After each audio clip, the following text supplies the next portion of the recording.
I'm Sarah Myerscough, and this is the Insurance Brokers Podcast, where we're talking to the personalities and the businesses that sit behind our industry. If you like what you hear, please hit subscribe on your chosen podcast streaming platform.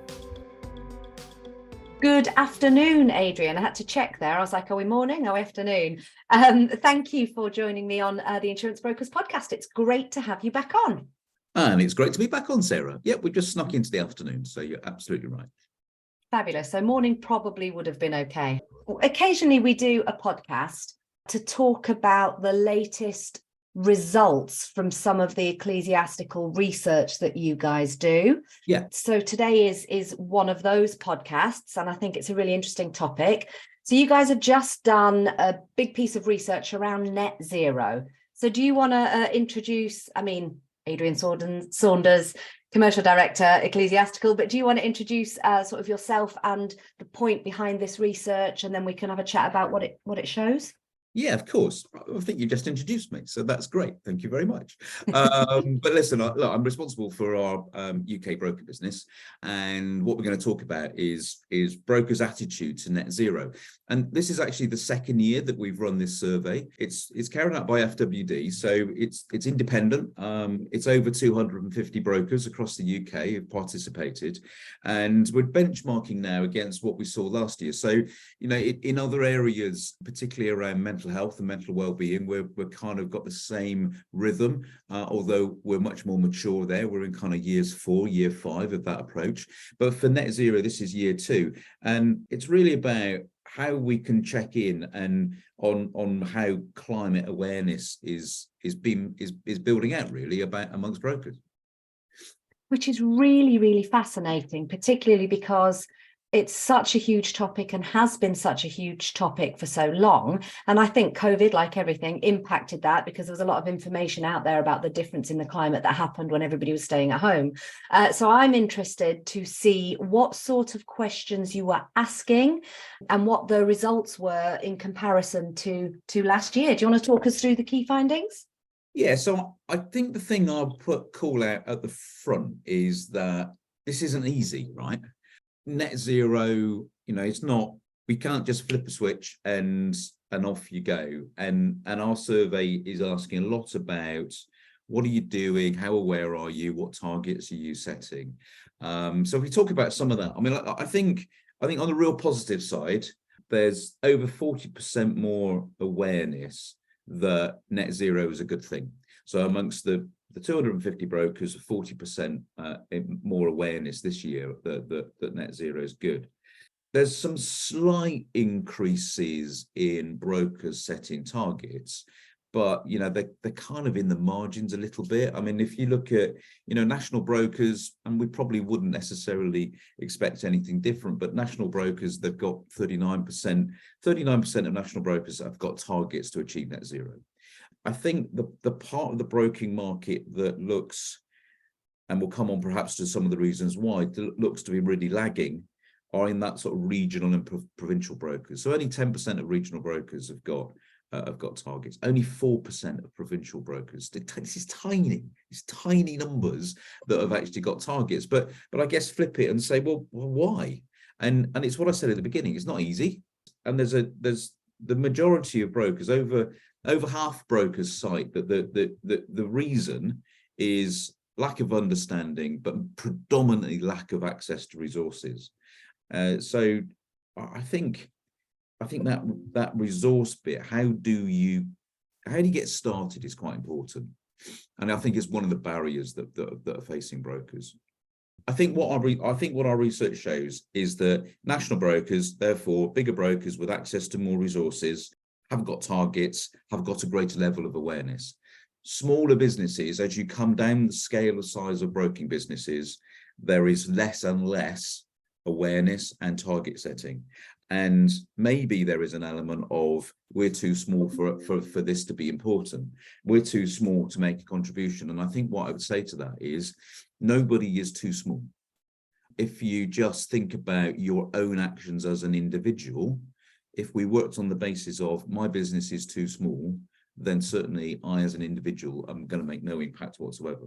But it's the aggregate, isn't it? It's the aggregate effect of every little thing that every one of us does and every business does. And I think that's what makes a difference. And I think if there's something in our research, it's interesting to know what brokers are doing around setting targets. That's interesting. And it's a little bit of an indication of engagement, I think. A real concern is the number of businesses, and this is contained to regional and provincial brokers. This doesn't apply to nationals because this isn't what they reported in the research. But amongst regional and provincial brokers, it's the number that have got no interest. You know, they've said they've just got no interest, and that's gone up 6%. So, and why do you think that is? Like, what is it about? I think it's because it's difficult. I think it's because it's like we haven't got resources. Maybe it's the point you've pointed to. We're too small, and therefore we can't make it. We can't make a difference. I think it's all. I think it's all of that. When the reality is, we can all do something, and maybe it's not about setting targets.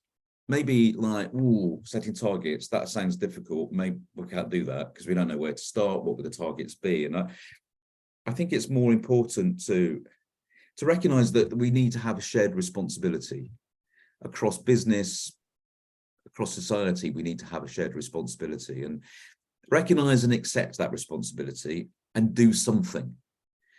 Surely we're all better for doing something than saying, a bit difficult, can't do anything. Is there an element of, and I'm playing devil's advocate slightly, and I'm also going to relate it to a personal moment this morning. So this morning, I had 2,300 things that all needed to happen at the same time.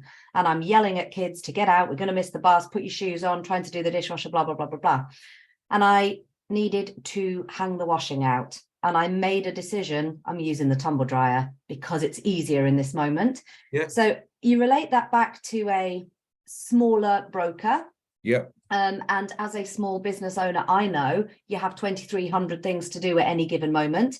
And some will reflect your ability to continue your trade, i.e. FCA requirements and all of that information, your client servicing, making sure your HR's up to date, making sure you've got all the mental health stuff for your employees, la, la, la, la, la. Is there a point at which this just drops off as like too many balls, bam? I'm sure there is. And I'm sure because it might feel difficult, it's something, and it might feel discretional. It's something that does drop off. And I guess, yeah, I'm sure. I mean, look, this, you know, we'd class ourselves as a medium-sized business. Do we find this stuff easy? No, we don't. Have we got dedicated resource? Yeah, we do. So even if I talk to the people in this business at Ecclesiastical who are responsible for this stuff, they would say, yeah, it's not easy. None of it is easy, and we're not always in control of it. So, you know, what do I mean by that? Okay, one way in which we'll respond to net zero is we'll do something about our use of heating. Oh, actually, we can't do that, can we? Because we are tenants and we've got no control over the heating and what heating methods or age or anything else. Okay, so we're a bit stuck, aren't we? So, well, then we've got to think about something else. And then it's like, let's get difficult now, isn't it? What else could it be? Oh, I don't know, it could be cars, couldn't it? Yeah, well, actually, there's not very many of us. We don't really have many cars. So it goes on and on. I think what I would say to that though is in everything you think of, you can probably find something. You can probably find something to do. You can probably find something that is conscious. It's a conscious decision to say, actually, where we used to always travel to meetings, we will consciously say, we're going to have a hybrid. Now, that isn't anything to do with new ways of working, could be, but it could also be, actually, that's a really good thing to do. Because if we do it that way, that's us being conscious about our carbon footprint. So I think there are practical things. There's obvious things that people report in the survey that they are doing. Going paper free. There is a little bit about travel for sure. There is definitely a piece about energy consumption. I guess you probably have to balance energy consumption with cost of energy. So is energy consumption cropping up here? Is the driver something else? So I think there's things that everybody can do. But I think the first thing we all need to do is create the right environment within our businesses, so that there is an understanding, there's at least a base level of understanding, and there's a narrative about what you're trying to do.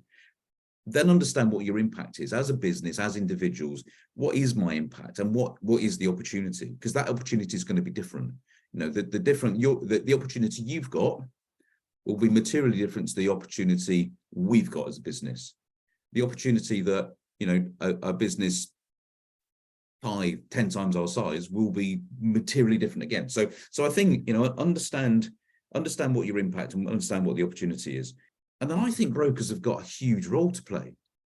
You know, brokers are skilled and trusted advisors. That's what brokers do for their living. You know, they face off to clients, they've got the trust of clients, they understand what clients' needs are, and they understand what their challenges are. So by modeling some of this behavior, I think brokers have got a really, really key role to play in business at large. You've said, when we were previously talking, some of the stats are around, there's a number of brokers that are actually offering products and services that support carbon reduction, presumably to their clients, and encouraging it, as you say, through their trusted advisor approach. Tell me a bit about that. What sort of things are they offering? How many are, and how do we increase that initiative? I think in reality, what comes through is it's quite limited. And whilst there are products and services, the services fall into, and again, it probably points back to national brokers, it does fall into brokers providing more advice, more kind of risk management based enterprise risk advice to customers. But it is still, I think it is still quite limited. That's a small part of our survey. Our survey is very much about brokers' attitude. And I think the piece that leads on from that for me, which is probably the bit that concerns me most, if I'm honest, is that only 12% of all respondents to the survey think that it's important to their clients that they have got a carbon net zero mindset. Only 12%. I would really challenge that, because I think increasingly all businesses are interested in who they are trading with, who they are engaging to do things, whether it's through purchase of product, whether it's through services. And I think businesses with a procurement arm are definitely interested in the ESG credentials of their suppliers and their advisors. So I think that was probably the one thing. I understand the challenges around targets. I understand the challenges around where do we start, and we haven't got the resource. I think the bit that surprises me is that such a low percentage of brokers think it's important to their clients, which is contradicted by nearly 3/4 of brokers saying they think this is an important topic. So they think it's important, but actually, do you know what? I don't think our clients think it's important. I'd be really interested for this survey to be wider and to be businesses in general, because I would estimate or guess or think that what you would find is the bigger companies have a dedicated resource, they're more interested because of all the reasons we've just discussed, and the smaller companies have a very similar mindset to brokers. And when you look at the breakdown of the UK business structure, 99.9% are VSMEs or SMEs. Yeah.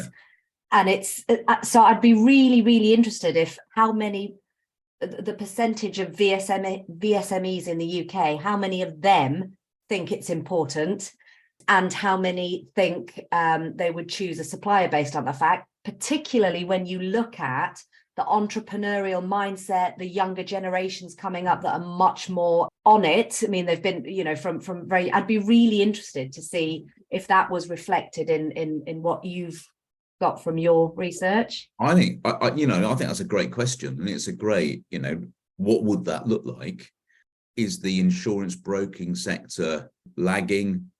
I suggest it's not leading, but is it lagging, or is it just mirroring what we might see across other sectors? It feels really low.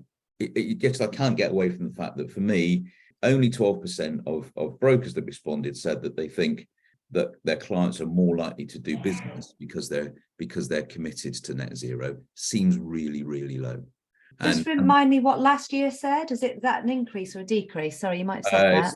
No, it's about the same as it was last year. It's not really changed, which is the other thing, right? I think as the wider ESG agenda gets more publicity, people get more either engaged or certainly more awareness about it. That's one I was expecting this year to bounce, and it hasn't. And that really does surprise me. I do wonder if part of it does go back to that piece around we lack resources, we lack understanding, and needing more support with that. So if brokers are interested, they go on the Ecclesiastical website, click on the broker tab, click on the hub tab within that. It will take them straight to a couple of webinars. We've done 2 webinars recently with a expert third party. One of them you'll see on there is practical actions towards net zero. It's like it's just how do we get started? What does it mean? And then the other one is become carbon literate to become net zero, which is kind of what do we do next? So there's a couple of really good webinars, short webinars, but very information based. Are you happy that I put the links to those in the show notes for this episode? Yeah, absolutely. Yeah, because that's the kind of stuff that brokers are saying in the survey. That's what we need. We need more help. We need access to more resources. I think that's fabulous. So where do we go from where we are now? Obviously, we'll put the links in. We need to get the word out. We need to be speaking more about this, but we need to be providing resources as an industry on I suppose, a more accessible, more publicised way. I think insurers like ourselves have got a role to play and a responsibility. I think we have a responsibility to support the brokers in general, and especially I think what the survey results are saying, it's not every broker. There'll be lots of brokers who will be quite self-sufficient. They'll be on this, arguably ahead of where we are. But there's a whole raft of brokers, it's evident from this year's survey, that do need more support. So I think as an industry, I think we can help provide some of that support. I think, look, this is all about risk ultimately, isn't it? And we're seeing the impact of climate actually in what we do as a core job. So we're seeing more, we're seeing more weather related events. It's it's a topic of conversation looking at, what does our weather loss ratio look like? Is it performing better or worse? Have we had any more named storms? All of that stuff, and that's all links back to this. So it's it's what we're in, managing risk, and what we're talking about here is the stuff that creates and contributes to some of that risk. So if as an industry, we can start doing positive things that impact that in a positive way, it's got to be responsible, isn't it? It's got to be what we should be doing. Oh, I absolutely agree. I think it's really interesting to see the results from this, because like you, I'm surprised that they are quite low. I guess, Sarah, my hope was, what was I hoping to see? I was hoping to see, we created a benchmark last year, and with everything that seems to be the increase in awareness, I'd probably hope to see quite a bounce. And if we talked about those results, it would have been, wow, look at what is really happening. And I think what we've got is more, say, apathy. Is there some apathy? I think your point's spot on. I think it's about being resource constrained across an ever growing set of demands on businesses. I think that's part of it as well. But we just haven't seen that bounce in any of the results this year, and some of the things we've talked about just strike me as being a bit disappointing, really. I'd be really interested to see where we are this time next year. We should definitely do this again when your next net zero results come out, because might be a slow start, but you'd think the curve is coming. There's enough out there for people to go, oh, but I suppose I'm guilty of it. Like, I haven't really considered net zero for Boston Tullis in any way, shape or form. In fact, what I'd really like to do, and I'm working on at the moment, is expanding our operation globally, which involves a lot more flights and travel and that kind of stuff. Yeah, so, yeah, where do I go with that? yeah. Well, maybe the place you go with that is go to those resources that we've got. What are those? Yeah. What is it? Practical actions towards net zero. Have a look at that. Because I think that might, there might just be that. Well, actually, there's some stuff we could do. But if there'll be things that you've got to do as a business. There'll be travel that you've got that's right for you to do. It's not like, oh, we've got to stop everything. We've got to, we've got to become hermits in a cave and never go out to see our customers. It's not that. It's just be thoughtful, isn't it? It's be thoughtful. I think back to those things I said earlier, it's about creating that environment, understanding what your impact is, equally understanding the opportunity, and doing something. Some of our questions in the survey are very hardwired to have you or have you not set a target? Yes or no. They're black and white answers. And I would say, I think some of this isn't necessarily, the start point isn't necessarily about setting targets. The start point is doing something. Absolutely. And I think you just summed it up brilliantly there in terms of how you can approach this if it's not something you have. How you can approach it. And I will definitely put those links in, because I think maybe together we can do a few of these kind of things and just, our contribution, Boston Tullis's contribution to this can be more about getting the message out where we can. So 100% on board with this. I'm really grateful that you've come to share this data with us.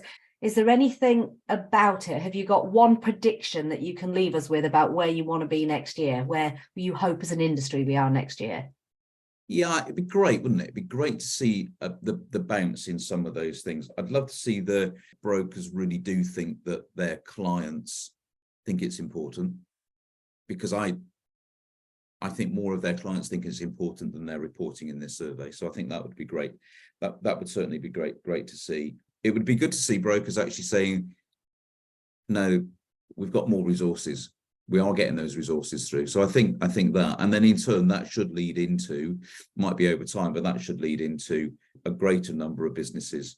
And I'm thinking more at that region and provincial part of the market, a greater number actually saying, yeah, you know what, we're at a stage now where we can set targets and we can do something that's demonstrative and measurable. So yeah, those would be my three net zero wishes for 2024. Well, I think when we do this podcast in 2024, I'm going to take that snippet out and put it at the beginning of podcast, and our conversation will be, did they come true? Where are we at? So I think that'd be fabulous. Adrian, once again, very much enjoyed our chat. Thank you very much for coming on. I think this is a really interesting topic. Sarah, thank you. It's great. Love it as always. Thanks for listening to the Insurance Brokers podcast. We'd love to hear from you, and don't forget to subscribe on your chosen podcast streaming platform and check us out on YouTube.